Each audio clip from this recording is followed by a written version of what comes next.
Yo, yo, yo, what's up, everybody? Just 7780 with a live stream. We're going to go over something real quick, real fast, because this Google Stadia event is coming up later today. I believe it's at 12 Eastern Time. So that the leaks keep on going. So, what is up, the almighty Spartan God? So, I'm going to get right into this Stadia thing, and then I'm going to talk just a bit about it.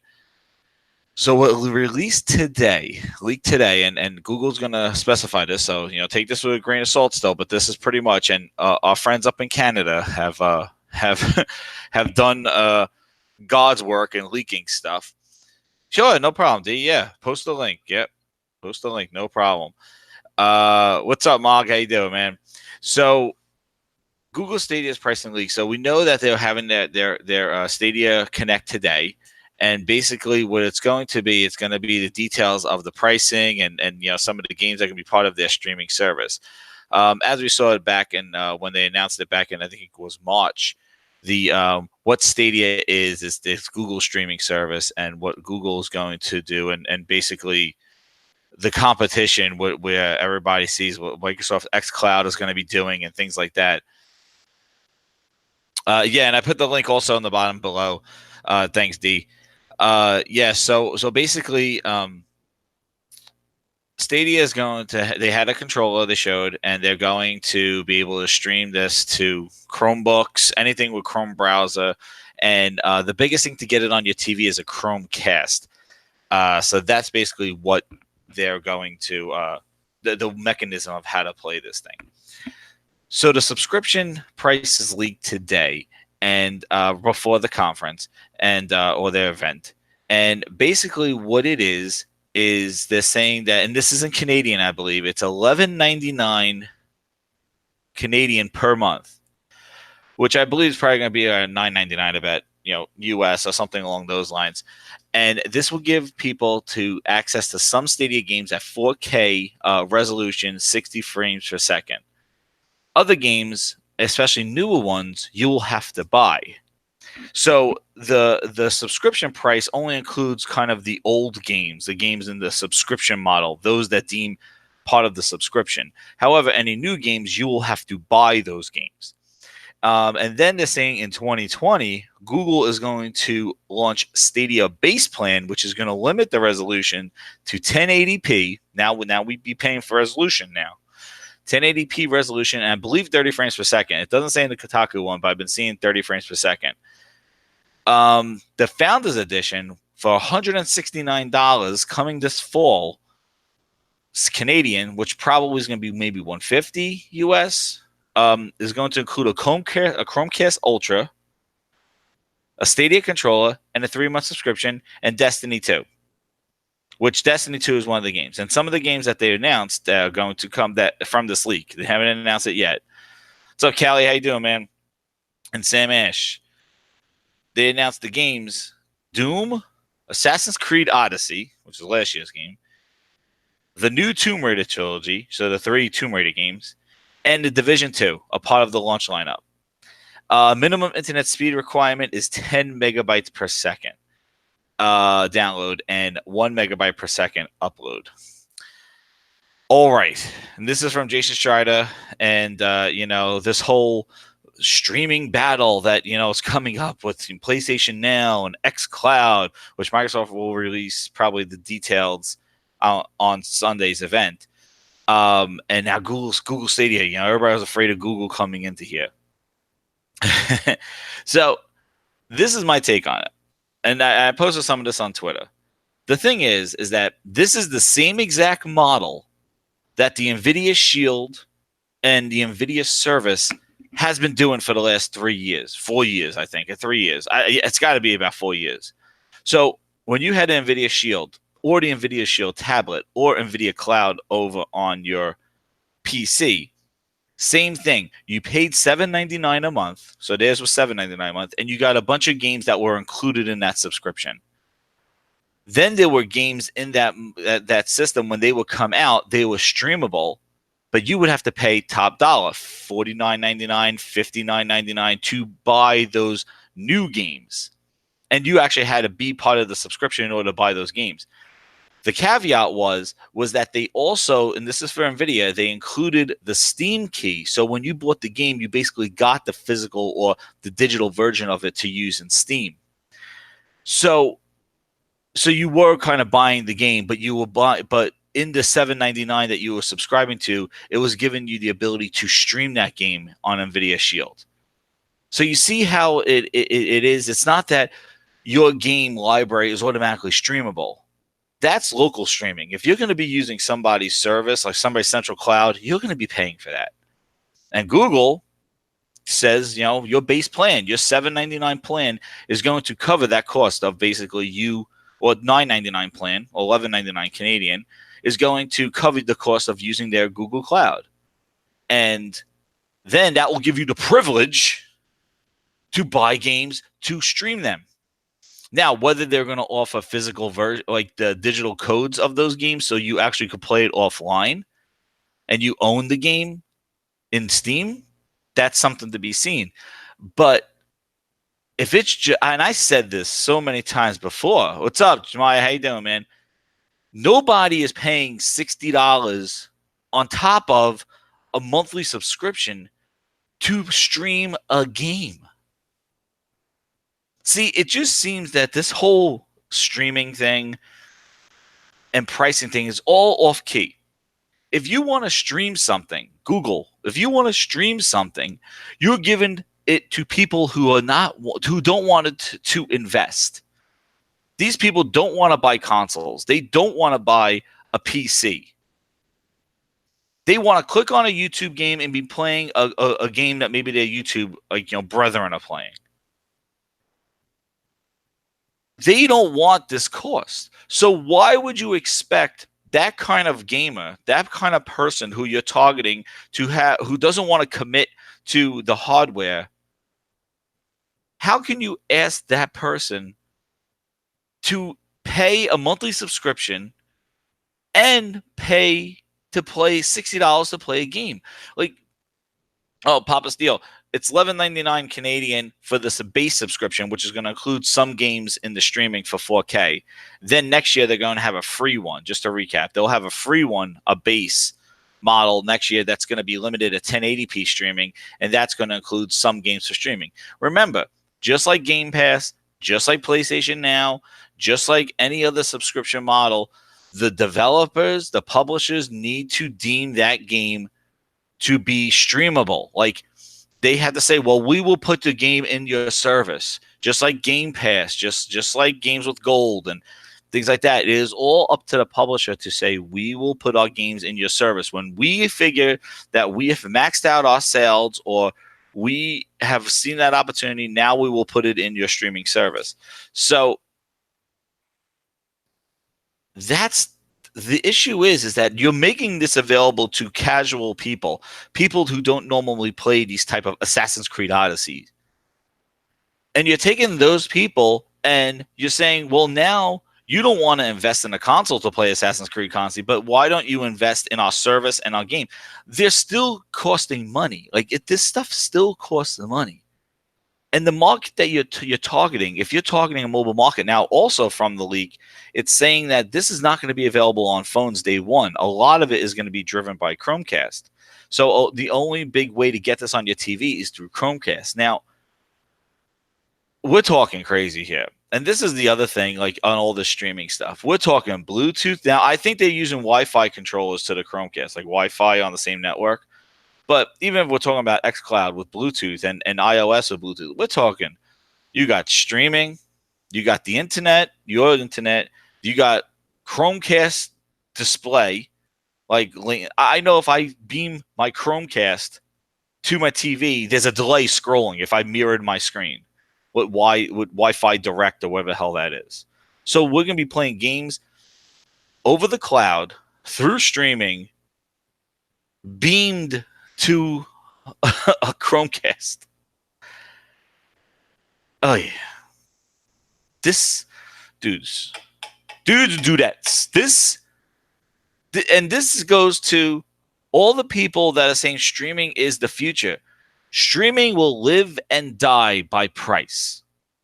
And standards have already been set with what a typical console costs, what a controller costs, and what a game costs, and what price. Just like if a $60 game comes out and another game is priced at $30, what's the assumption? Oh, that $30 game doesn't have as much content, or that $30 game is not as triple A as the $60 game. The prices have been etched into everybody's head. Free to play has been etched into anybody who owns a cell phone. They're playing PUBG. Do you think PUBG on the cell phone or Fortnite would be as popular if it wasn't free to play? And how can you get those people who play free to play games accessible right there to pay a subscription?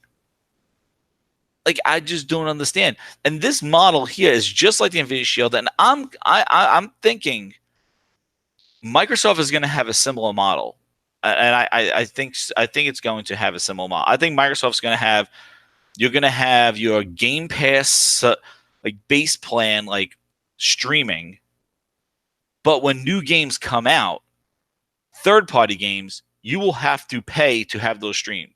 So to the developer, it doesn't matter. Like to the publisher, it doesn't matter. So like the next Assassin's Creed. So the next Assassin's Creed comes out, and Ubisoft goes, it's $60 everywhere. It's $60 digital, it's $60 physical, and it's $60 via streaming services. They don't care. They're getting the $60 either way. But what they're doing is that the $60 that they're going to charge for the streaming, those people will be able to stream that game, right? So Ubisoft don't care. They're getting $60 from either way. And it goes along the lines with Microsoft saying is making this game available to other people. So basically, by putting that game in the streaming service, you're making people who don't have a console, who don't have a PC, able to just buy your game, just to buy the game. So it's removing the cost of the hardware, and it works on hardware. And that's the notion of this whole thing. It's getting these games to people who don't have a console, who don't have a PC. The problem is that those people don't want these games.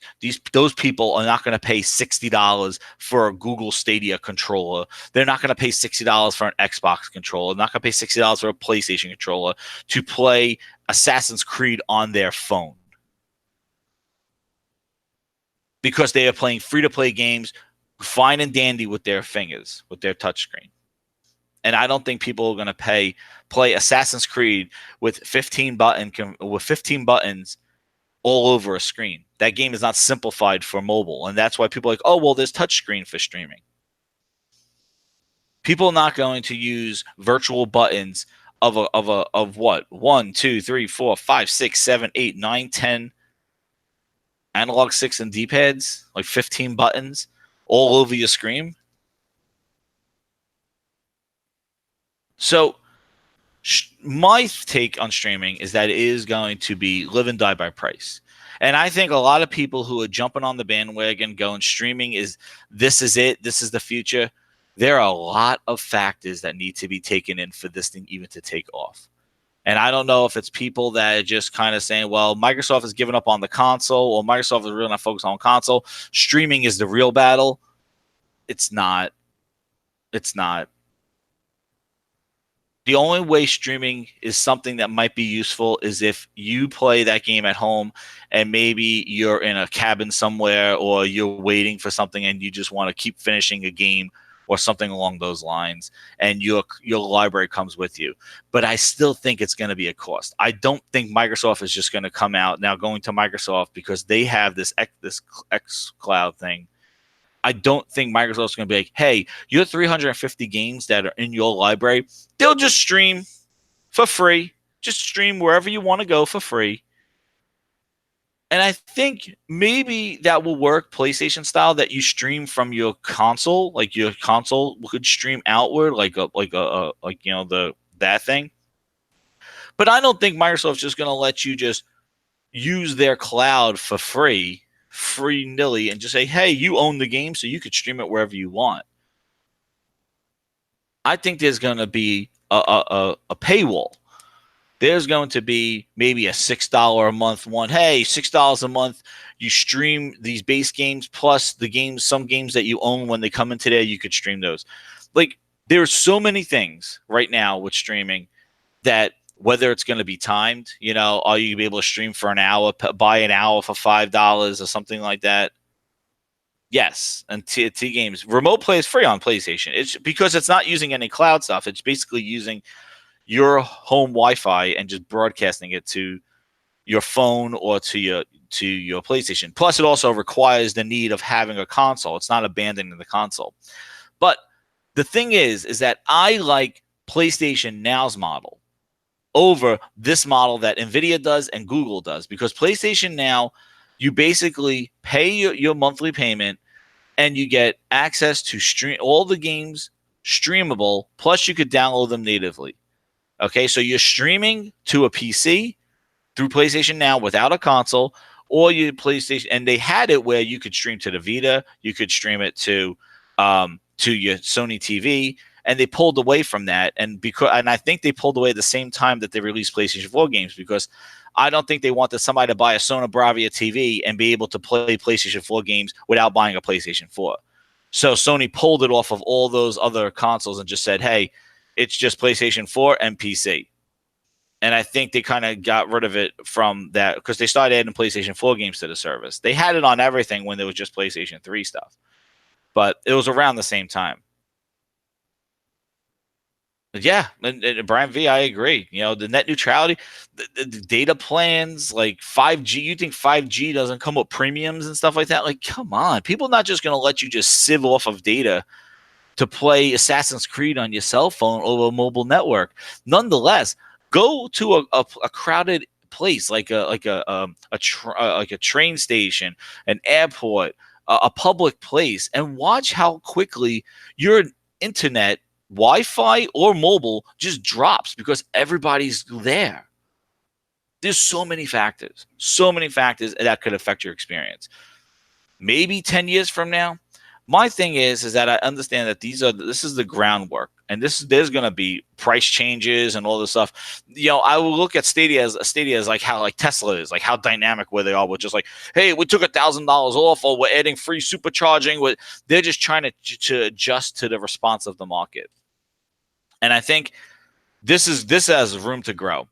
But I do think that we need to hold our enthusiasm for this is going to replace our consoles, or this is going to just deem the console unnecessary. Because I do think that nonetheless, if you also look at these games, Doom, not Doom Eternal, Doom, Assassin's Creed Odyssey, the Tomb Raider trilogy, and Division 2 and Destiny 2.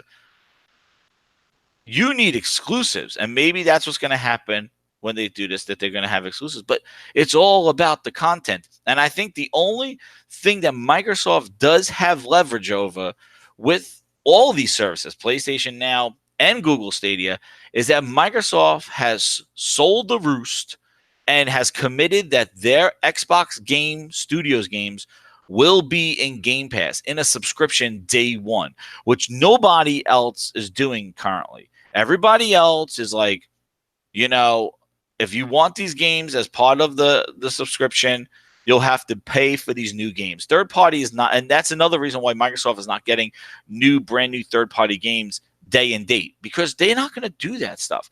But Microsoft is allowing their games to do that stuff. And this goes back to the whole Game Pass subscription. Now, if Microsoft does the same type of model with xCloud, they will have an advantage in the fact that maybe in their base subscription, they will allow Microsoft Xbox Game Studio games, your next Halo, your next Gears, your next Forzas, your next whatever from those other studios will be day and date in the streaming service in your base plan subscription. If they followed the Game Pass model with their xCloud, and then offer Assassin's Creeds and all those other games, brand new games for $60 to buy, similar to this model. That will be an advantage they'll have over Google. Unless Google announces a bunch of studios and some exclusives, or like they get like Half-Life bullshit or something like that. And then their free one is coming out next year. But the one thing I do have to say is that Google's jumping out ahead of Microsoft. xCloud is going to be in public testing later this year. So, but Google, by that time, Google's going to already have a product out there and streaming.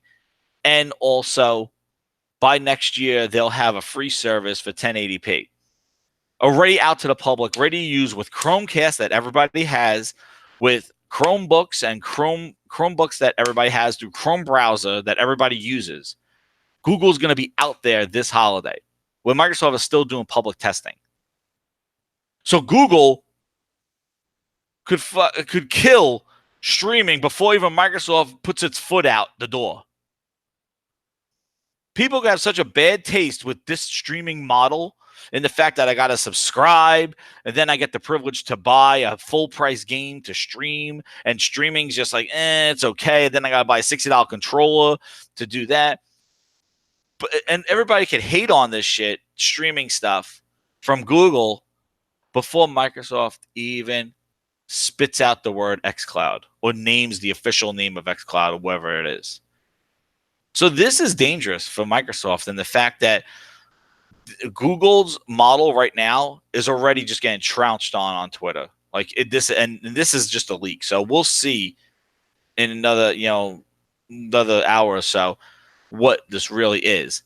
And again, these are Canadian prices, but I assume it's $10 a month for the 4K. And then also too, what's amazing is that they're charging you for 4K streaming, and their base one is going to be limited to 1080p streaming.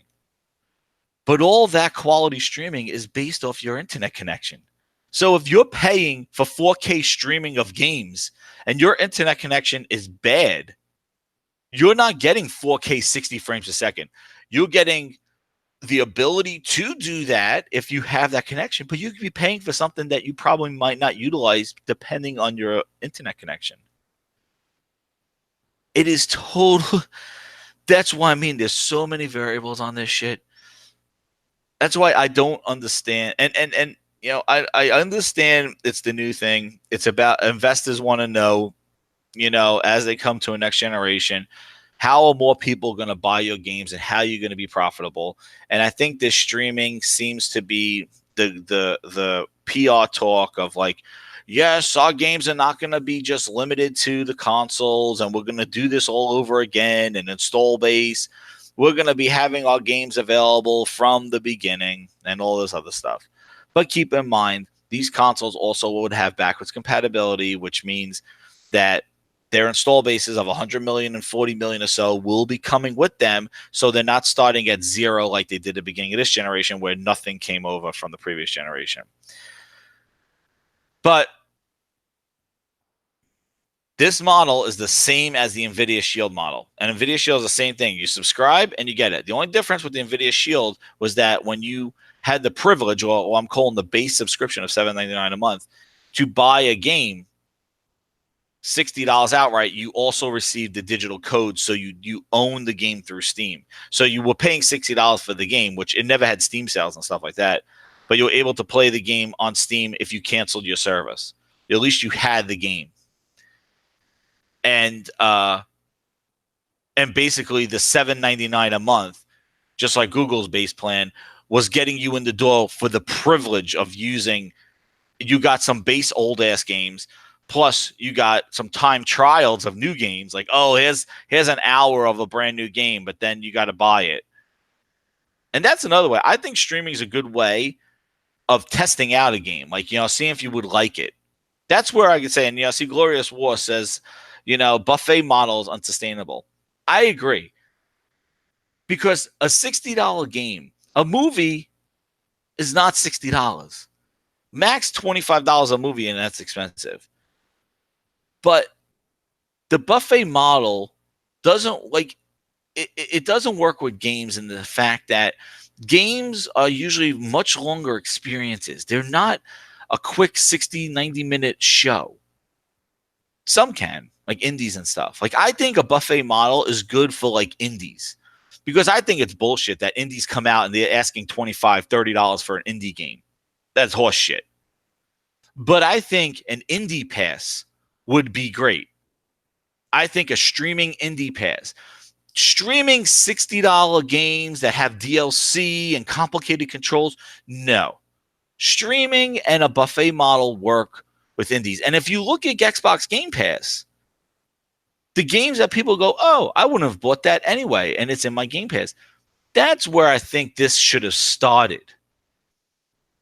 I think we try to jump to the end point too quickly.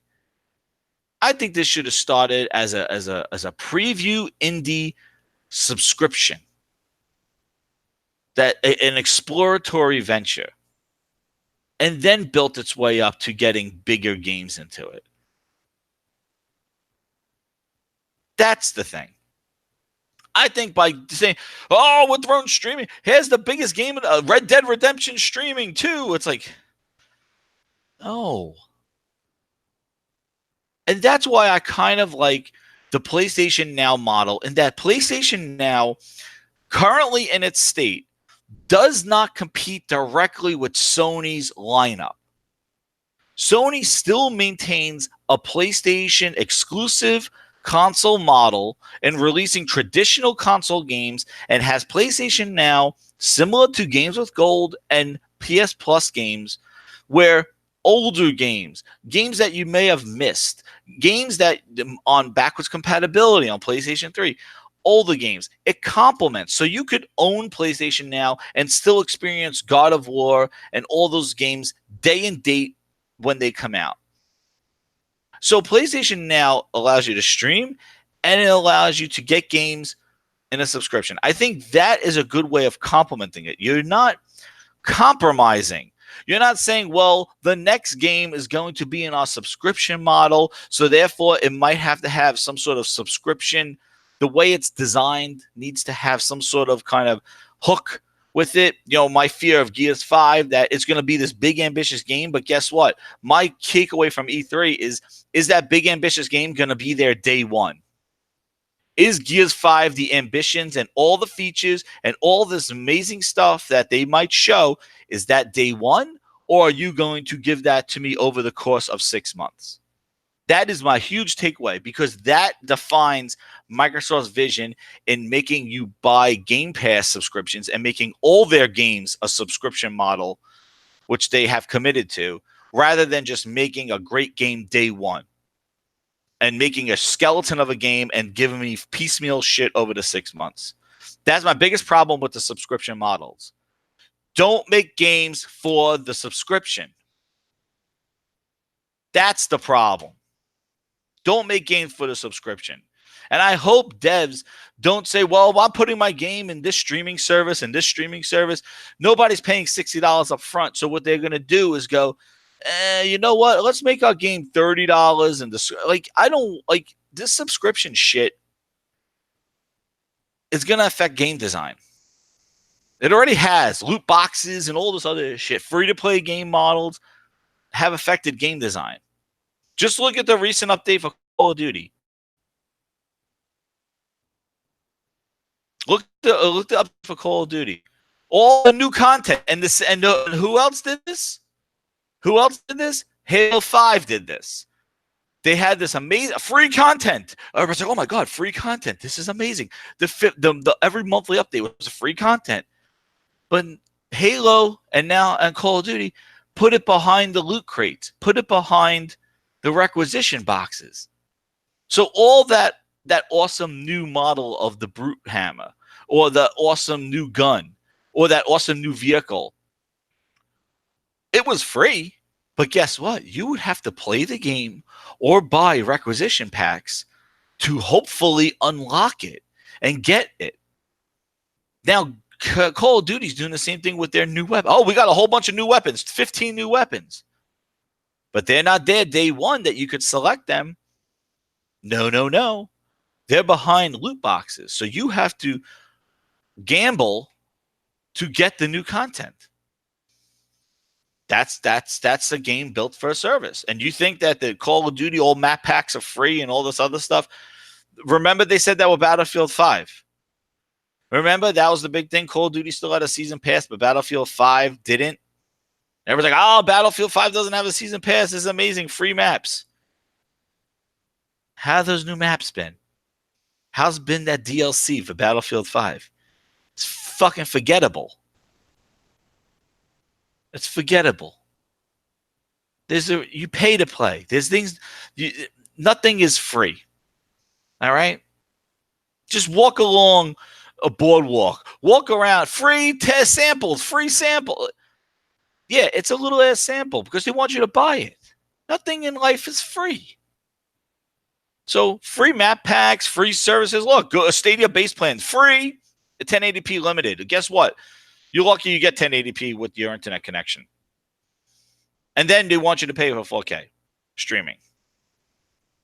So what happened to those 15 teraflops of power on Google Stadia? Well, you pay per teraflop. I'm only going to get 9 teraflops if I do the base plan, but I get the full 15 teraflops if I pay for the other one.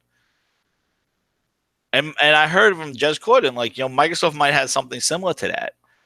Like, they'll have like Anaconda blades, they'll have Xbox One S blades and Xbox One blades, and depending on your tier, you might be playing it off of an Anaconda if you're going to pay like the premium streaming tier and get the 4K full experience streamed to you, or the best fidelity, which again, we're talking over a friggin' stream model, a streaming model. So you're not getting the full 4K. Like, that system might be running the 4K, but on your TV, it's all dependent on your bandwidth.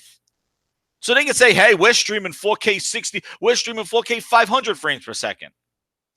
That's great for your server, but by the time that shit goes over the cloud and comes onto my TV, what fucking resolution and frame rate am I seeing? And that's the problem. They're selling you a pie in the sky. So whenever Microsoft and Google and everybody talks about their cloud, remember, they're talking based off their servers. I'm not plugging my controller directly into your servers. I'm not in the server room playing this stuff. I'm miles away.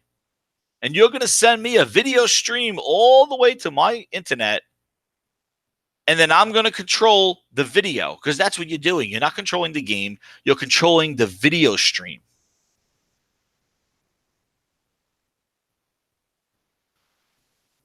And that's the difference. Oh, you have access to our 20 teraflop supercomputers.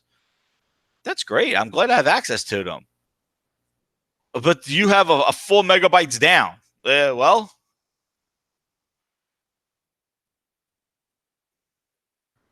like, what's that?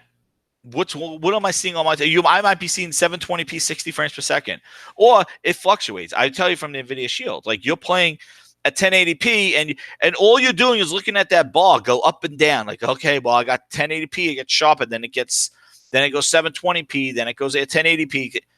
Talk about dynamic resolution. You'll be seeing that shit fluctuate as you're playing, or you might get lag spikes, or what I noticed too, in dark areas, you get those artifacting. You get digital artifacting, and that's why I can't play any kind of dock games on PlayStation Now or when I did the NVIDIA Shield, because you see the artifacting in dock areas. Now, I'm not pissing all over streaming. It's there. It may be a cool convenience when you're in a bind. What I'm pissing on is that Microsoft and Google, this is the battle. And PlayStation Now, this is the battle. No. The battle. Thank you, Danny. What's up, grinders? Then I'll get to some of the chat things. But I just want to get this point out there. The battle that everybody seems to forget, and I am sick and fucking tired of it. The battle is always the fucking games. The games. I am sick and fucking tired of everybody talking about everything else. The cloud, the teraflops, the shit, the ass, the fuck, and all that other. I'm sick of it. It's about the fucking games. Who cares where you're going to play? Do you want to fucking play it? Crackdown 3, answer me that question. You were on 750 million consoles, a PC and console. You take 45 minutes to fund the game. Does it matter that 750 million people have access to Crackdown 3? Did it matter when it takes 45 minutes to play a game? Oh, and Call of Duty's cross-play, and you want to know why Call of Duty is fucking cross-play, people? It's not because they want to see PlayStation and Xbox people go at it and who's better, what controllers dominate. Nobody gives a shit about that. It's because Call of Duty fucking fails on PC. Nobody plays Call of Duty on PC. They had to pull that shit out of the Windows 10 store. Nobody plays it. Nobody plays Call of Duty on PC. So to fluff up their numbers and not to piss off their PC brethren, they thrown in the console players where Call of Duty dominates to carry the PC people so they could find matches. That's the whole reason why the PC crossplay exists. It's not because of Microsoft. It's not because of Mike Ybarra. It's because they want their game to be viable on more platforms. It's okay on console. Call of Duty is on console. It sells fine on console. It is to carry the PC crowd because Call of Duty on PC doesn't carry as much as that. And you have a small group that does not play and it has that problem if they're online. Same reason why Gears of War 4 increased its install base by adding Xbox players because guess what? Gears of War is a console-based game. Yes, they did, Dakun. They had to give refunds for Windows 10 store because nobody was buying it. And PC Call of Duty is not the like on Steam. It doesn't have a life there. But if you want to have people still buying it on PC, seriously, you guarantee them that they'll have an install base to play because you're going to make them play with the console. That's the why Call of Duty. It's not because Mike Ybarra says Kumbaya or Phil. It wasn't because of that. It was because Activision wanted their PC model to go. That's the reason why. And the same reason why Gears 4 has people in Gears 4 had to bring on the Xbox people to play because you couldn't find the game on Gears 4 if you just played the PC version. So they had to add the console version. Sea of Thieves, what is the break? 60-40? But I'm just sick of it. It's not about where we play. It is about what we play. That and it just seems that everybody has lost this message and went to fucking Dodo Town. It is about the games. And for Microsoft, it's changed. It's not, it's more, they talk more and more about services and clouds and body washes and all this other fuck shit. But I have no clue what the hell their next games are going to be. And if they take 30 minutes and try to compete against Google with their xCloud at E3, you're going to hear it. And I know they're going to do that because Phil wrote that email right after Google Stadia. He probably wrote another one after today. He's going to write one going, this is our chance to validate this stuff. This is their future. This is their life beyond console. Nintendo and Sony are still staying traditional to the console. And people are like, oh, but what they use Azure. They're using PlayStation Now. PlayStation Now does not cannibalize the PlayStation lineup. PlayStation Now complements the PlayStation lineup because it offers older games. Oh! Grinds dog. Get over here. PlayStation Now complements PlayStation games. Now, if Sony says all the brand new games are coming out day and date on PlayStation Now we're in the same boat as Microsoft. But Sony trying to take their PlayStation Now service and putting it on TVs and putting on that does not cannibalize Ghost of Tsushima, Death Stranding, God of War 2, Spider-Man 2. It doesn't, because those games are not going into that service. Sony wants to have their cake and eat it too. They want you to buy their console and be there, but they also want you to pay to stream older games or games that you might not have to other things. Microsoft has cannibalized its console business in lieu of this vision. And that's my problem, is that Microsoft has made it now you have to go, well, wait a second. I could buy the game in Game Pass. I could buy it on PC. I could buy it on Steam. I could buy it on Windows 10. I could stream it. We don't know about that yet, but like I could get it in Game Pass. I could get it on console. And it's like, oh, it's all these options. It's all these options. The problem is that all these options cause confusion. And if you remember, in the beginning of the Xbox generation, oh, well, if you check in, you don't have to get the game is the digital. They will have retailers that you could give the disc to. And all these questions came about. Well, how often do I have to check in? What happens if I share it with my friend and my other friend and this friend? And then my other friend comes over and he trips and pulls out the wire and I can't do anything. All these things, because there were so many different variables in Microsoft's delivery of their games when this generation exists. And the infamous video that Sony showed is Adam Boyes with that smirk, handing to Yoshida going, this is how you trade it. This is how you share a game with friends. You don't have to worry about their accounts or their Xbox Live subscribers. They're only 5 times if he checked out the game and then he checked it out. And it was a simple, this is how you do it. And people cheered. Too many options confuses the consumer. The consumer does not know what they want. And it's your job to show people that they want this stuff. And the way you do it is by making great games. I didn't know I would be interested in that. I didn't say, well, you know what? I want this game where it's some weird-ass black shit and babies and tubes. And, that's the game I'm looking for. No. But they showed me something. I'm like, oh, shit, that looks kind of cool. That looks weird. It's horror. Like, what is this shit? Like, it's interesting. I didn't know I wanted a new Spider-Man game. I'm like, all those Spider-Man games, the Shattered Dimensions. I was like, eh. But then show me that game. I'm like, oh, shit, that's awesome. It's their job to intrigue the gamer with the content. And Microsoft has lost that. And Google, it's not going to win. Look at my Google comes up. Yeah, see, because it's everywhere.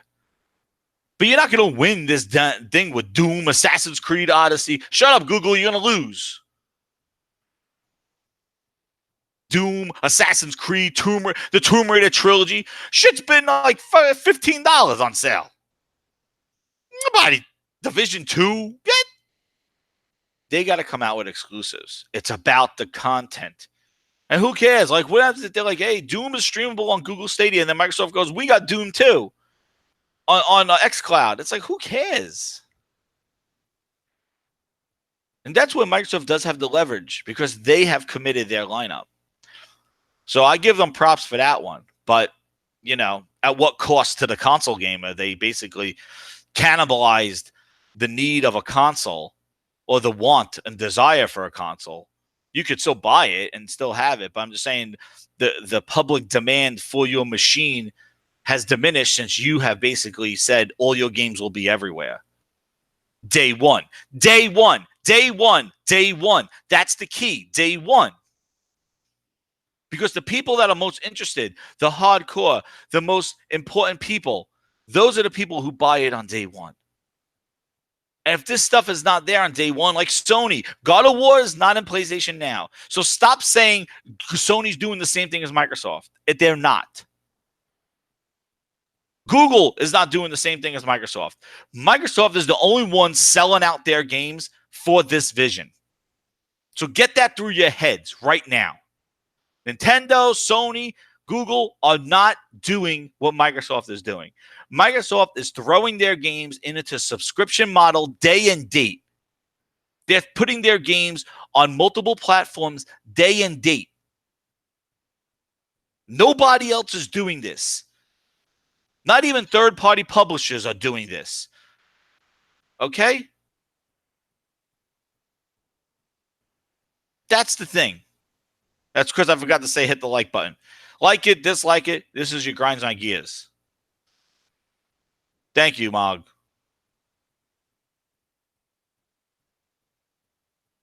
Yeah, well, day one if you don't want to pay $100 for early access. That's right, the game plays, because that's the other thing too.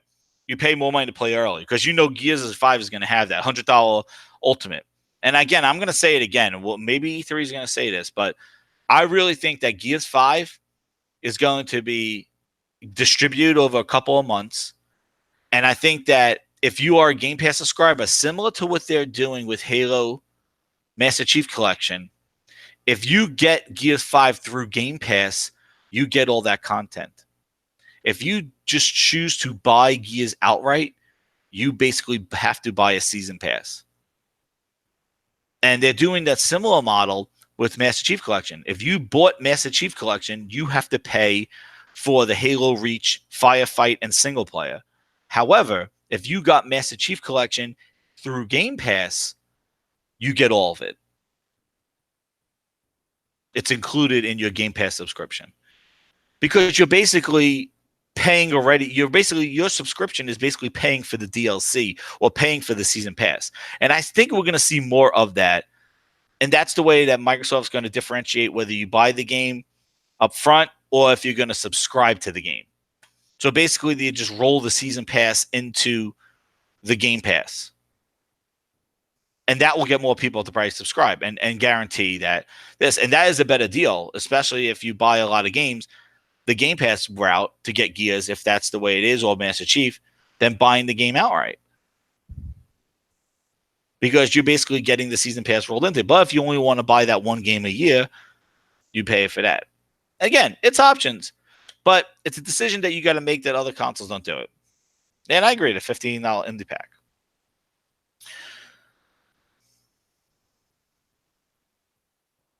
But just to come back with the streaming,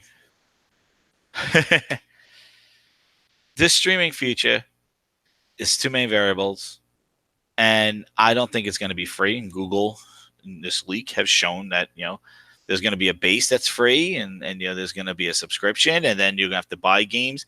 And I think all of them are going to do it. Like what I said before, like Ubisoft is going to say, "Hey, $60, we don't care.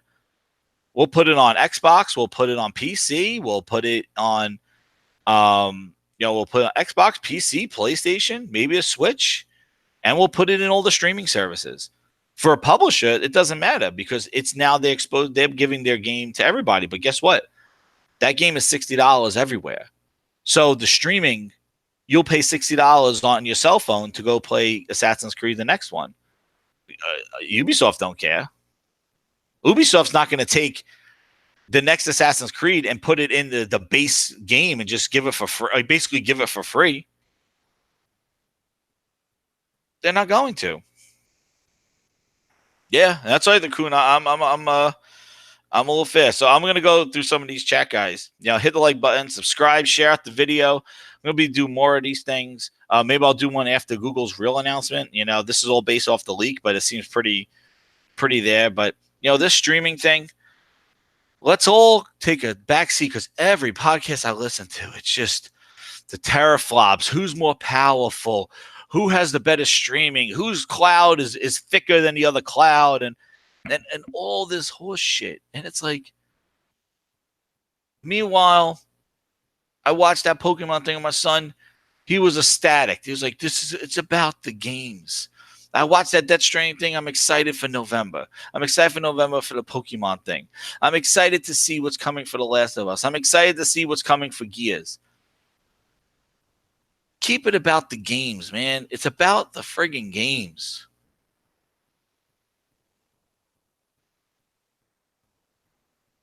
Yeah, I might jump on there, D. I like Sakuma jumping on his stuff because it's just like, just speak your mind, And that's the thing. Like, for somebody who is and I'll just speak for myself, somebody who is a diehard Xbox fan, I hated Sony. They abandoned me with that PSP bullshit and just stopped making games for it that became like just a hack device. and they abandoned their hardware. I felt that Sony abandoned their hardware. With the PlayStation 3, they came the same friggin' dashboard. Meanwhile, Microsoft was evolving its dashboard left and right and showing that they gave a shit about the console. And they got me a couple of years ago because they kept releasing games that I could not deny. And Microsoft was just fluttering around jerking off. And Stadia is live right now. So I don't know. Let's see. Is it live? Let me see.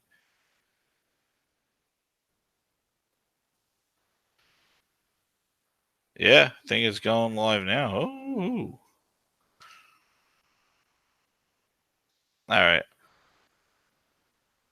Oh, here it is. All right, guys. It's going live right now. Phil Harrison. No, the Mothman of video games.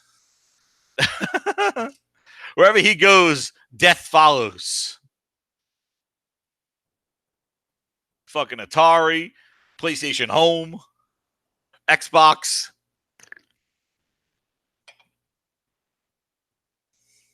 It's about the games, guys.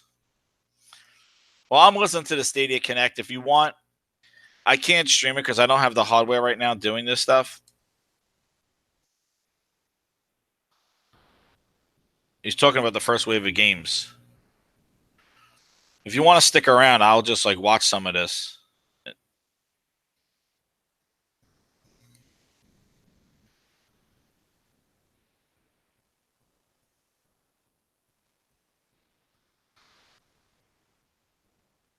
See, I could actually. What I'll do here, I'll do some freaking ghetto shit here. Let's do this.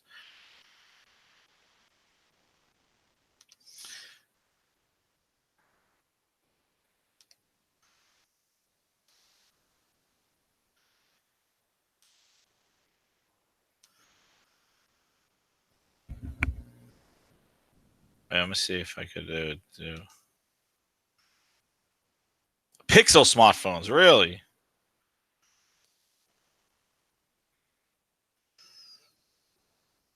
So only Pixel's phones, no Samsung.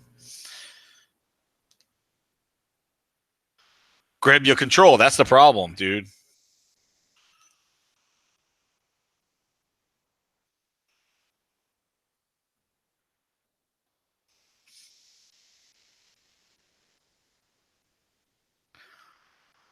No console required.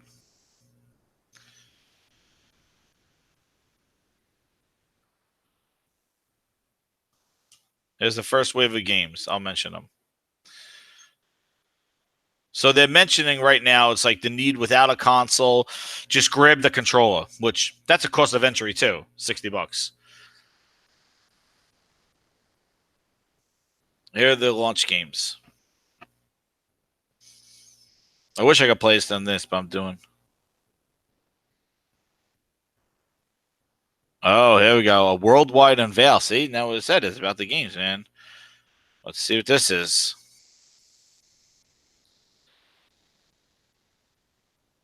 Thanks for subscribing, man. Thank you.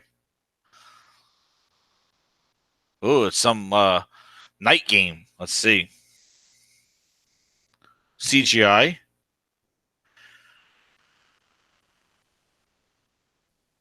Uh-oh, he's throwing up blood. Oh, goodness.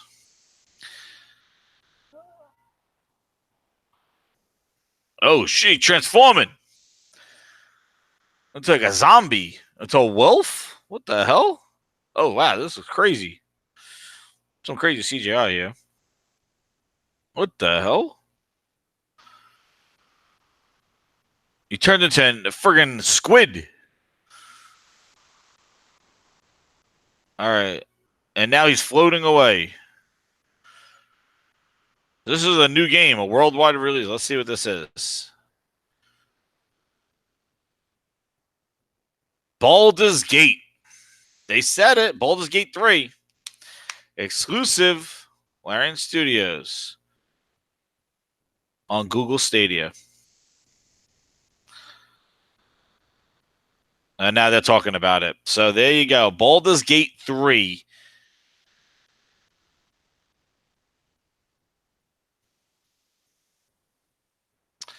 See, Google not messing around. And it's about the content, man. That's what it's about. Now, I'm not a huge fan of Baldur's Gate, but it's the move that they're gonna have to do. Like nobody wants to play multiplats due to streaming. They're gonna have to. Now the question is that do you buy Baldur's Gate 3 there or it's included in their base subscription?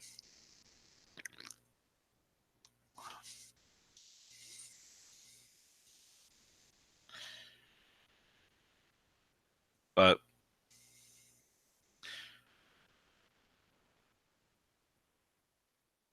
so these guys made uh Divinity Gate 2 or some shit like that. I know a lot of you guys are watching it.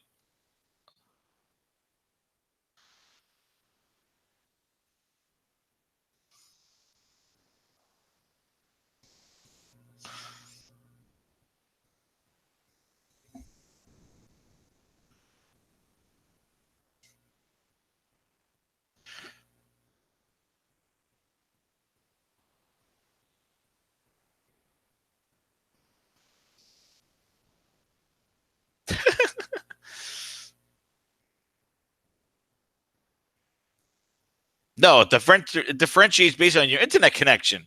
What the hell's wrong with these people?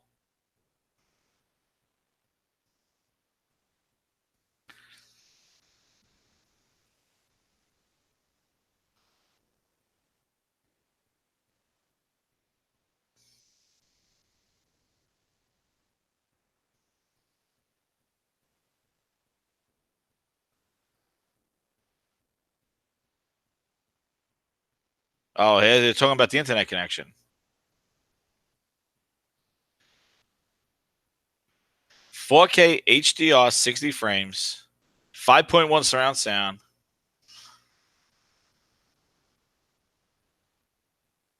35 megabytes per second. Wow. Hmm. That's pretty high. It's not bad. So 10 megabytes per second will give you 720p 60 frames with stereo.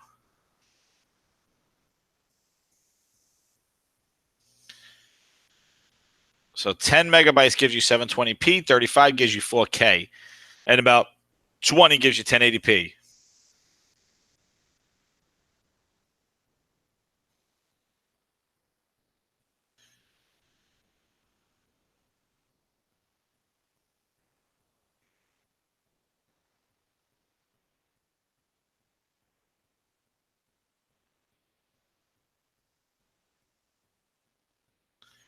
Yeah, they're talking about Project Stream. But see, the difference that Google has is that Google is everywhere already. Like Chromecasts and Chromebooks, it's already there. And that's the challenge that, the transition that Microsoft has to deal with is that if they're going to go all in with this kind of thing, Google doesn't have a console to compete with. Like they're not transitioning anybody off of a console or something like that. And that's kind of the challenge that Microsoft has. It's like you can't really satisfy them and pursue this.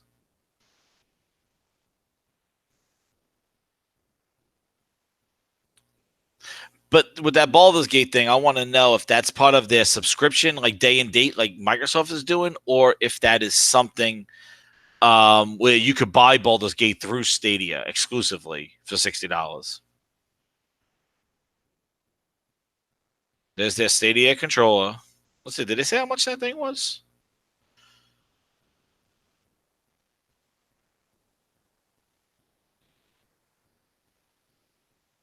Any controller.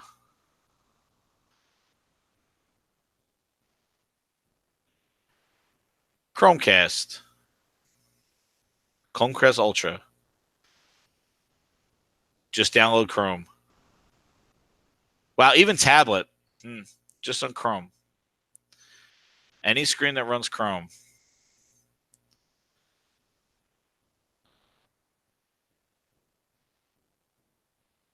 Of course, you got to do more smartphones.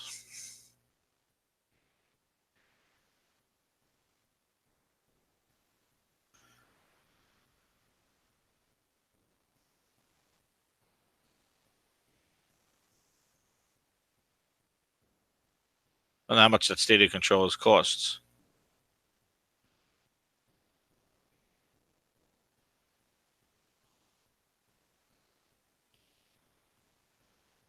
Here's more launch titles. Wolf raised to be the alpha. Thanks for those just staying around. I know it's like I'm just commenting since it started while I was on my thing.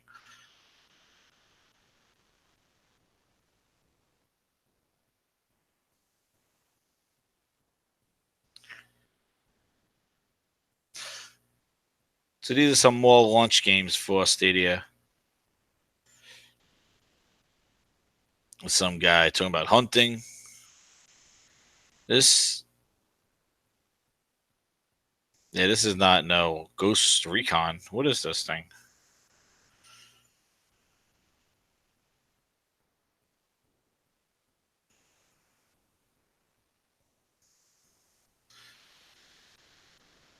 It's showing some trailer.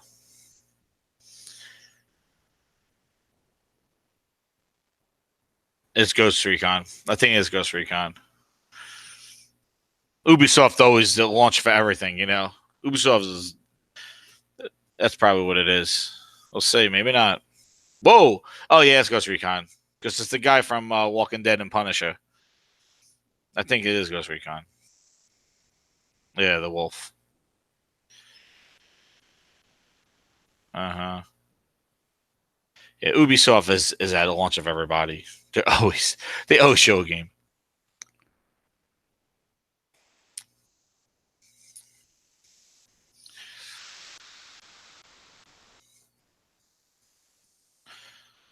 Wonder if they're gonna have competitive multiplayer in Ghost Recon, not add it a year later.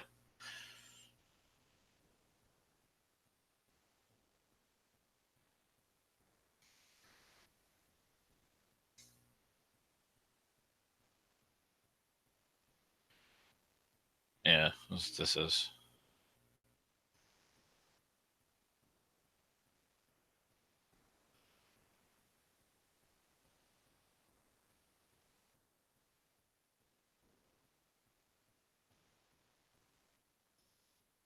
Yep, Ghost Recon. All right, so that'll be there at launch.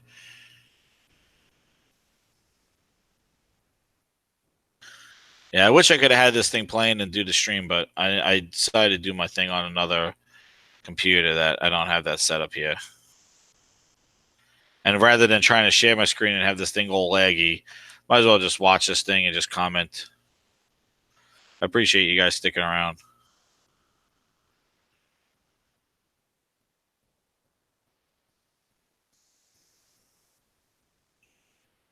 There's some now another game is this little girl in a crazy little haunted school.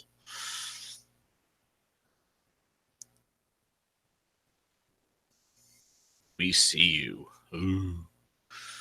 What is this? It's like some stealth horror game. Wow, it looks pretty cool. Some stealth horror game where you're a little girl in a haunted school.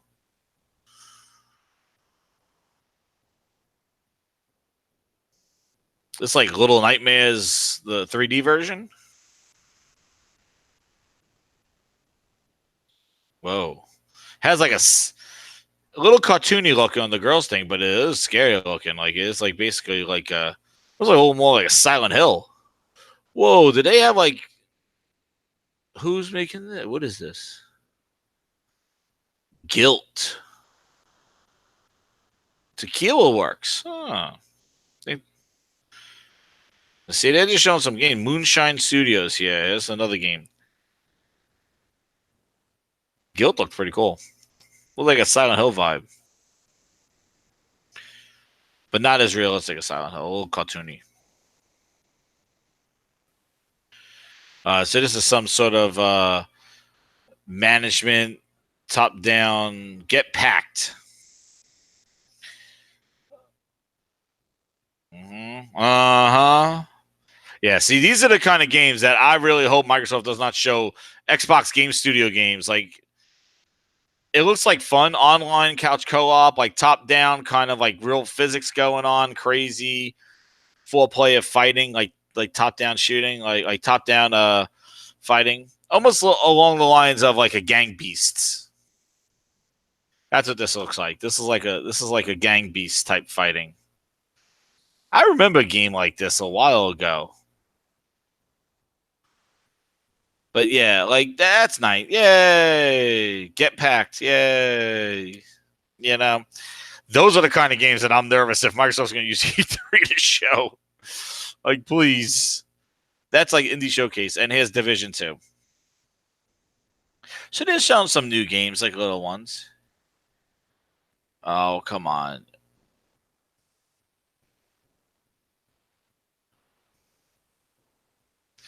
Stop trying to I get so friggin' annoyed when games, I guess, like Destiny 2 and like they reintroduce these games. Like it's like we had like a soft launch, and now they just keep trying to relaunch these games with like every like 3 months. It's like, hey, let's talk about the game again, like it's brand new. Like, oh, all the stuff we fixed, and it's just like, it's so freaking annoying. Like, stop, just DLC expansion. This guy's talking like Division 2 just came out. Like it didn't come out yet. He's like, oh, why we chose this is why we chose Washington, D.C. I'm like, shit, you had this chance, son of a bitch. You had this chance back when Division launched. Let's not talk about it now like, oh, well, we used Division. Like, stop trying to relaunch these games. Oh, just show what's new and move on, please.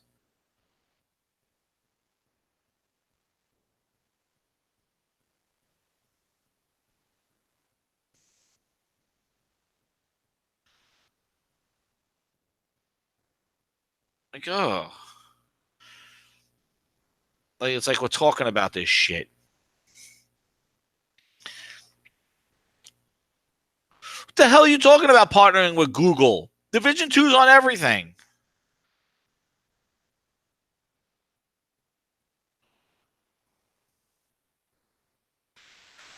Oh man, I can see Digital Foundry shit right now, like comparing like Stadia 4K streaming on 35 megabytes per second versus natively on the consoles versus. Oh my god, my head's spinning. Oh, here's the pricing. This is it. John, tell us about this. Let's hear about this shit. Let's see if this pricing's true. Guy got blue glasses on.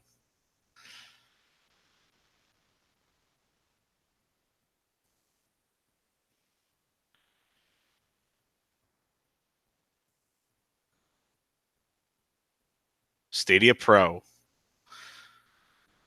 Just $9.99 a month. So that's like Game Pass. So HDR, 60 frames per second. So that's Stadia Pro.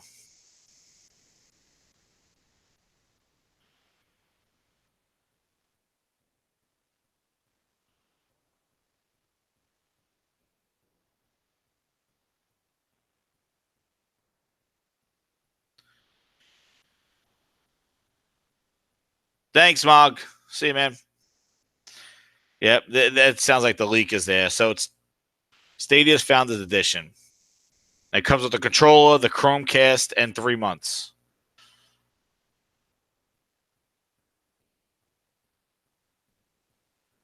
So it's $10 a month. That's how much Stadia is. $10 a month.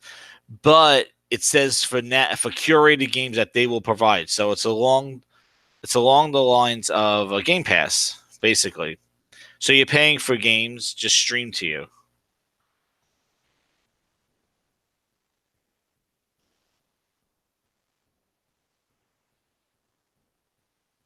$69 for a Stadia controller. Oh shit.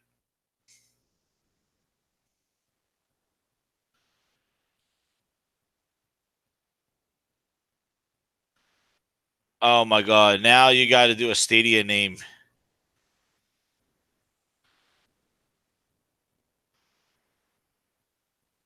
3 months. Oh, 3 months for you and a friend. And you could select a Stadia name. Nah. 14 countries: Belgium, Italy, Netherlands, Canada, Norway.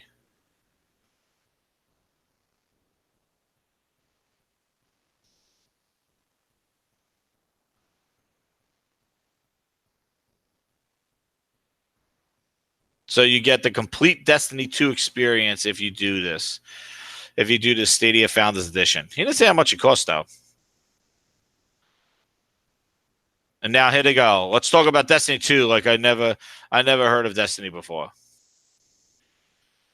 So these people are like, "Oh, I love Destiny." Oh my god, please.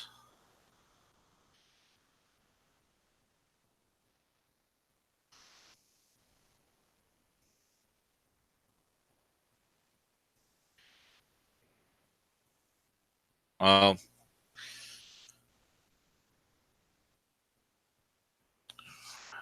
so now they're their own publisher and they're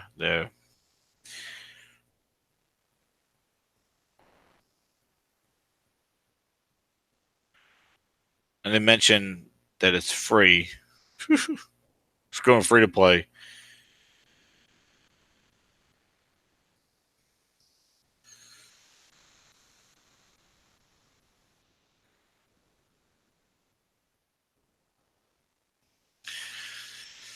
So it looks like the leaks were true for the Google. They're just talking about Destiny like I never heard of Destiny before. Again, relaunching these games that we played already. Been out for years. I mean, they're relaunching. They're talking about them like they didn't come out yet. Ugh. Hey, I did that raid.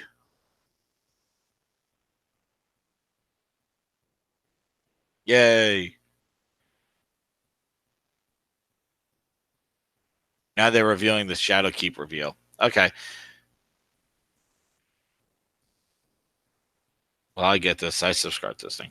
So, yeah, it looks like the Founders Edition. You get a limited edition controller. You get 3 months of Stadia for you and 3 months for a friend.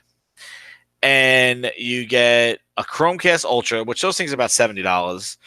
And you get the ability to first create your name, the first person to create your name. So, yay. But yeah, that. It seems I didn't they didn't say the price, but they're just saying Stadia Pro is $10 a month. But what they didn't say is like in Baldur's Gate and and any new games, do you have to buy those? And maybe they're not going to say that here. They're just going to make it seem like you're getting all these games for $10, like you're getting Destiny and all this other stuff. Which, you know what, like if you get like Destiny and Division 2 and all those other games, like they go to Stadia streaming before they go to Game Pass or before PlayStation Now. Maybe that's what they're looking at. Maybe that's what they're thinking. You know, maybe that's what they're thinking. Like, hey, you're gonna get these kind of AAA games that came out that they're not on any other subscription service, and you'll get them on Stadia to play. You know, and everybody's like, any computer that I use a Chrome tab and like your iPad, any tablet, the $10 a month. But the Founders Edition gets the whole full version of Collector. Yeah, seeing your Stadia Pro. Okay, so $10 a month.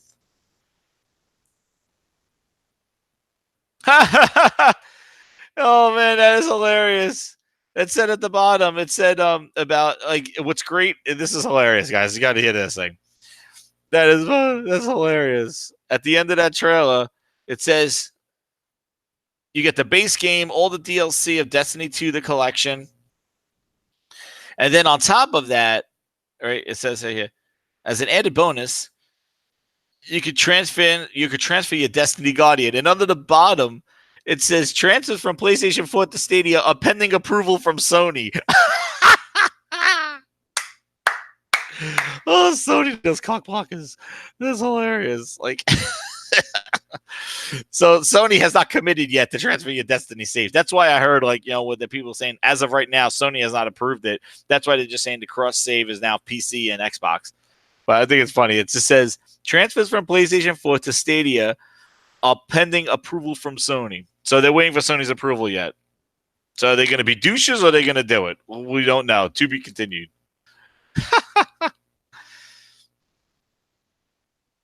So you get the Stadia Pro for $10. You get all of Destiny.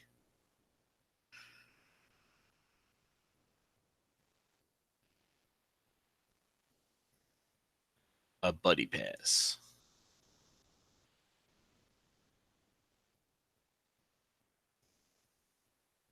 Send me that Stadia pass, guys. $129 for that whole thing. The controller, Chromecast, 3 months of Stadia pass, and a Game Pass. So you get a Chrome Pass Ultra. I already have a Chrome Pass Ultra. Oh, okay. Buy them when you want them. Stadia base.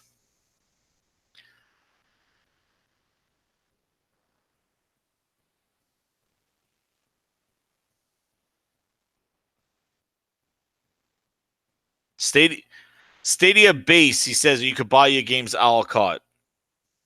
Didn't say the prices of them, but Stadia Pro.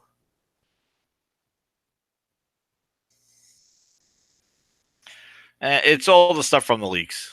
So, but it doesn't sound like the game is going to be behind the subscription yet.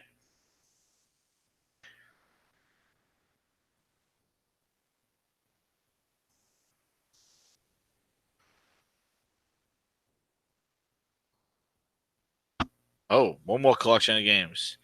Rage, Mortal Kombat. Oh, Jesus. Nah, you can't tell me that all those games are available for $10 a month, though.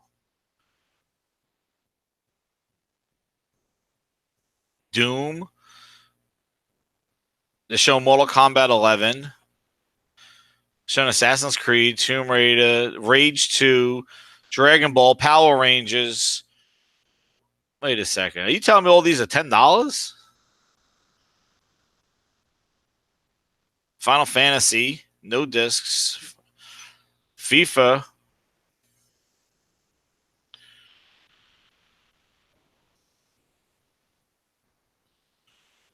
Yeah, see, I don't know if all these games are going to be part of the $10 because it said the $10 a month is what they are curating to it. So I'm thinking that's going to be almost like a Game Pass thing where they'll have these games like rotating in and out of Stadia for $10 a month, similar to Game Pass. So it's basically, it seems like that it's Game Pass, streaming Game Pass, basically, to all your Chrome devices. That's what it sounds like. That's what it sounds like, and it just ended. Now, thank you, hey everybody here, for being on. I'm going to send out the Twitter thing again. I'll wrap this up. What? I'm going to send it again. Screw you, YouTube. That's right. I'm going to send it again because I'm still here. Trash YouTube. So, back in here. Then I'll wrap this up still on. So, yeah, so it seemed like the leaks, were real, regarding this thing. It seems like the leaks were real, and it's $129 a month. So just to recap what we did, they said. So I'll put it in chat too, just so you go. $9.99 for Stadia Pro. That's their subscription sub, and they said those are games that they're going to put in there. Then they said it's $129 for the founders. I'll put this in the chat, and that's going to have the Ultra Chromecast, the Ultra Chromecast, the controller. They're going to have 3 months of Stadia Pro and a friend pass for 3 months. And as another, and first, and the right to do your name, sign up for your name and name thing. And then the other thing that they said that they were going to do, that's right. And then the other thing that they said they were going to do is they're going to have have Destiny 2, all of it, D2, all of it at launch. So D2, all of it. And also the funniest thing I would say out of the whole stream is that they had the little pending thing about you could transfer your save of your Guardian between to Stadia, and it said at the bottom pending Sony's approval. So it sounds like Sony's still in the approvals, is still thinking about it and holding out. I guess pretty funny for that Stadia transfer. But yeah, if they're going to be douches and not allow it and have Xbox and PC transfer to Stadia, then so be it. But if they're not, if they do it, they should do it. Across save, but we'll see. So pending Sony's approval, so we'll see what they're going to be about that one. But there it is. So it's $10 a month, same price as Game Pass. And they showed a whole bunch of games, like basically like new games. Like they showed Mortal Kombat. They showed Mortal Kombat. They showed Assassin's Creed. They showed Rage 2. They announced Baldur's Gate 3, so they got their first exclusive made just for Stadia in that subscription. We'll see how that goes. And it says it works on anything that has a Chrome device. So any like your iPad, a Chromebook, any PC that has Chrome. And it works with Chromecast and it works only on Pixel phones. So it does not work on all cell phones, which I think does not work on iPhone, does not work on and already PlayStation streaming from your console is on iPhone. But yeah, that's if Xbox could get xCloud on all Android phones and iPhones at launch, might be good. But again, they have announced, and this is going to be a huge thing. Like, is Sony? I don't know. It said it's from their studios. They're partnering Baldur's Gate 3. So, and he did say an exclusive. So I don't know. We'll look at the Twitter streets and see if Baldur's Gate is just a Stadia exclusive. I think it is.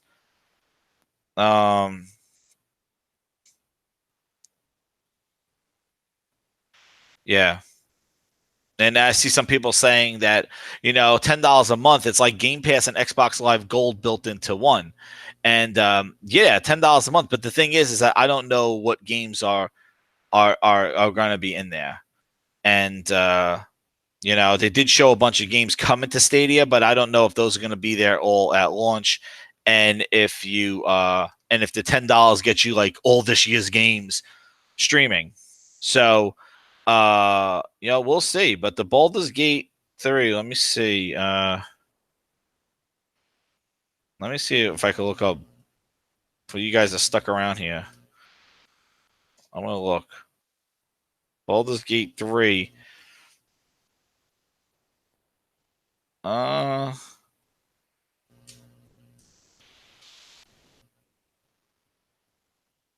Did they people are saying holy shit, people have been waiting for this one on Google Stadia.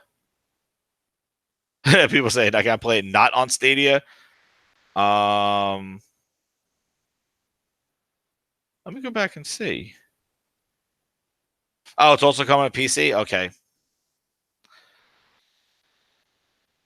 All right, it's also coming to PC. So it's going to PC and on the Stadia. So maybe Stadia first and then to other consoles. I don't know. But they announced Baldur's Gate 3. So yeah. Yeah, I think that'll be a risk to have a game just like launch on Stadia. Yeah, a lot of people are hyped up for Baldur's Gate 3. Let's see. Baldur's Gate 3. Confirm for to make a division soon. Let's see what they say on the Stadia account. Just gonna jump on Stadia, see what they say. Is it timed? Is it not? Let's see. So yeah. Oh, they say exclusive discount. So on their Twitter thing, they're saying introducing our Stadia Pro subscription, which gets you up to 4K resolution, 5.1 surround sound, free games, exclusive discounts. So yeah, it sounds like there's going to be some curated games just like Game Pass, free games included in your monthly subscription, but then there will be games that you might get a discount. So just exactly like Game Pass, exactly like Game Pass. That's what it seems to be. So they're going to be games that you're going to be able to buy in, so maybe when you see Mortal Kombat, it just says free games. Yeah. So, yeah. See, you know who did something like this? Is interesting is this WWE, with their streaming service. Like basically, they put in all their old stuff for $10 a month, but the biggest thing is they included all their pay-per-views into it. And that's kind of what keeps me subscribed for the WWE network, even though I'm not happy with, it's been really boring, and that AEW has been friggin' awesome. But speaking of that, like, they did similar to what Microsoft did. They basically took their whole pay-per-view revenue of like selling $50 a month, like what UFC does. And now UFC does similar to what Sony does, where they have their Fight Pass and they have their pay-per-views that you're going to pay $50 to watch our fights. But we also have Fight Pass where you can watch other fights, or you can watch like the prelims or something like that. And WWE went Xbox route and basically said, pay-per-views that you're paying $50 a month for, we're just going to put them inside the subscription for $10 a month and do it that way. And it seems that Stadia is doing the same thing as Sony's thing. Like, they're going to say, well, here's some games, some curated games in the subscription, but then if you want to buy some games, here's some buy games too.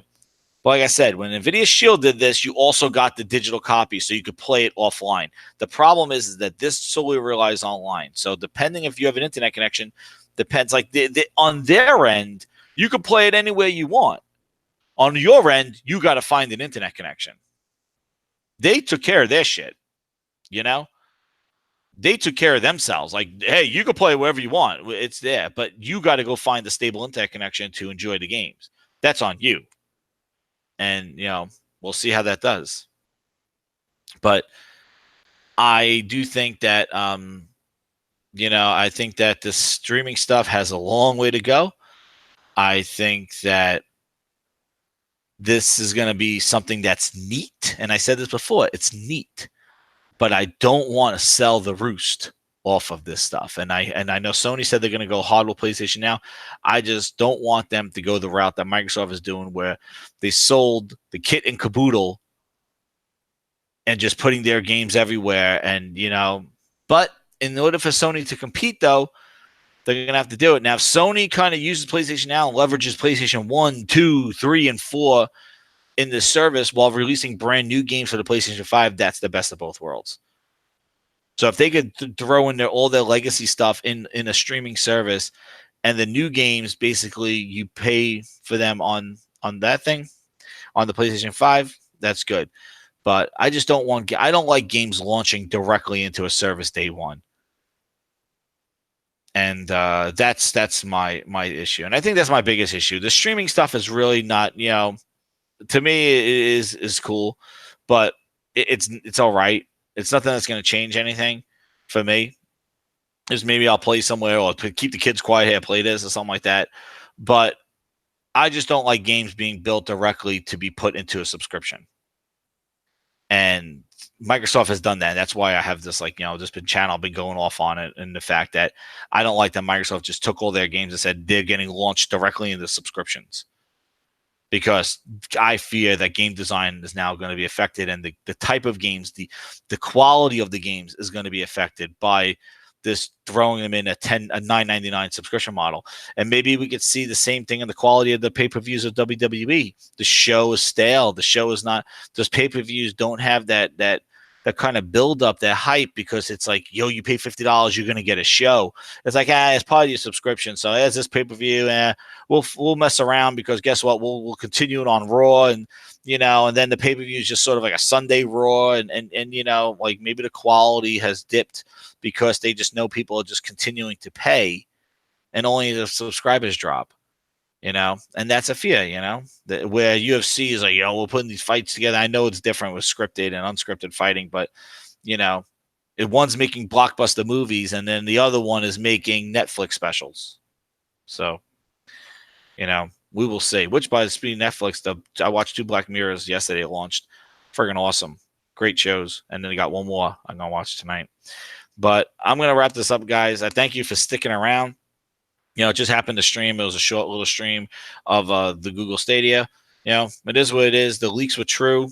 $10 a month. You get some free games and discounts.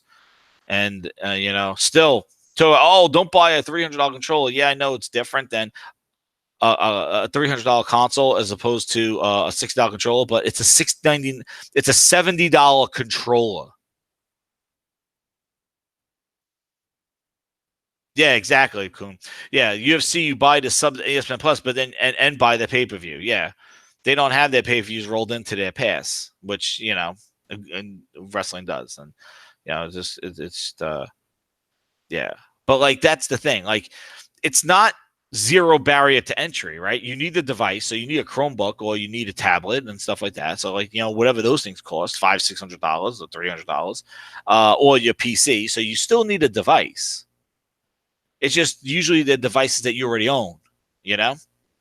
And and the other thing is that you could use any controller, but again, you still need a controller. And those controllers, $60-$70, like they're not $20 controllers.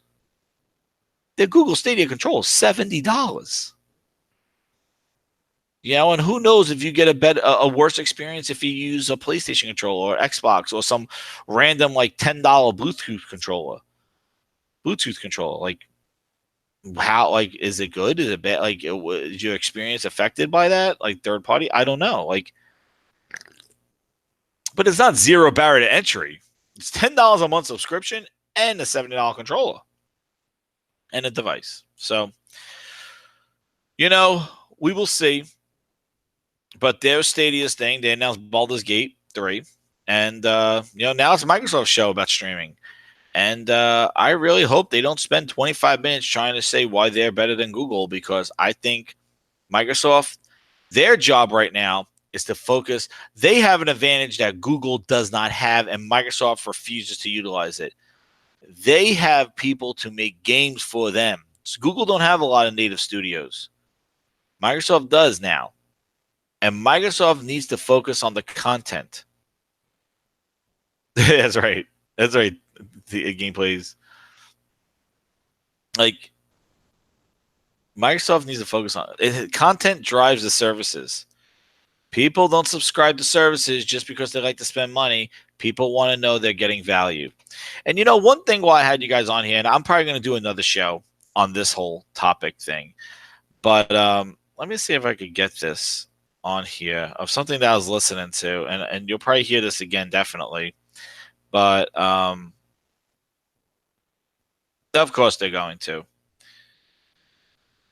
But the problem is that Microsoft shouldn't be really worried about this battle just yet. They should be focusing on their games. And see, Microsoft has a console install base that they need to address, the console player. Google doesn't. Google give a shit. Google's like, play it on Chromebook, play it on anything with Chrome. Google has no commitment to hardware, except for a Chromecast. Microsoft has a 40 whatever million install base and a legacy of 2 console generations that they have to tell those people about this stuff and invite all them to E3 to talk about this stuff. Like that's the challenge that Microsoft has. They're biting off more than they can chew. Those people are used to lining up for Halo 3 and Gears, and those people are used to that stuff. Like, you're telling those people, day and date AA games. Like, it matters to them. Like, you can't. It's, the One X. Right? I was just saying that, Kun. Like, it's interesting because I was talking to some people. I was like, what happened to the most powerful console and this stuff? Microsoft is just a band. It's like, oh, yeah, we're talking about next gen now. Like, they have, like, what the hell did you just sell, guys? Like, a year and a half ago, and this thing's already just like negligible. It's like, yeah, whatever. Hope you bought it. Here's another $600 console. But I want you to hear this. I'll tell you who it is. You were the most important thing. There it is. Okay, but so we asked, like, when I said about games and all that other stuff, right? I just don't know how people just forget this and say, oh, this is new. It's not new. This is the same thing. Took that PowerPoint and just read it as their presentation. Like everything that was totally illegal to say. What some of those things you were supposed to say? Well, listen, I think that there's a lot of merit to the platform message that he had and the integration of content and all that stuff. We've seen it work really well with Netflix and other, streaming video services and content services on consoles. It's been awesome. It's a good business, okay? But fundamentally, the reason people buy consoles is because they're gamers and they want to play awesome games and they want to feel really good about it and they want to feel like you give a shit about them. Yep. They want to feel like you give a shit about giving them good games. Okay, and so if you're running the platform, you have to look at them and say, I am going to make awesome games for you. You are the most important thing in the world to me. And instead, what Microsoft said was, thanks guys for getting this brand where it is. Now we're taking over, and it's going to be about like streaming football. And people were like, it felt bad. Like, what? I'm not the most important thing anymore because they are the most important. So was your like you don't talk about it? How's that? That was Seamus Blackley, creator of the original Xbox. And I'm gonna talk about that more. But that's what it's about. If you're a console owner, if you want to buy a console, sell a console, it's about playing great games and being happy about it. It's not about gaming for everyone. If it's gaming for everyone, then get out of the console business. That's what Google doesn't have a commitment to a console. They don't care. So Google could do this. Sony has a streaming option, but it doesn't compete with their console business because it's offering games that are older. Oh, maybe they changed that. But that's a talk for another day. And I watch this thing. I got to go and see his comment on the stove. I'm sure he said something. Yep. And that was the launch of the Xbox One S. So that was about like 4 years ago. He had that interview on Bonus Round, and you got to hear Jeff Rubenstein was on there. There's another, not Jeff Rubenstein. There's another guy from co-founder of Naughty Dog was on there, Jeff Rubin, I think, and Michael Pacta, our favorite crazy guy. But I'm going to go through that thing, and you got to hear how and he says something too about the fact that they're so focused on what's next that they forget about the gamer now. And that's like Microsoft's thing, because in their meeting rooms, and I'll get into this another time, but in their meeting rooms and stuff, they are so sold on the next thing that they forget about what the message is now. And that's what the biggest problem with Microsoft has been. They're focused on the next thing. Streaming. But what about the people playing now, guys? So we'll see. Anyway, I want to thank you guys. That's a talk for another day. But Google Stadia dropped their shit. The leaks things came out to be true. We heard it live here. And I want to thank you guys for sticking around. Again, this is Jez7780. Follow me, share, like the video, subscribe. Let's get those subscribers up. I want to thank you guys again. I'm going to keep doing more and more stuff. And I want to thank you again for coming out, grinders. And I'll talk to you guys soon. See you later.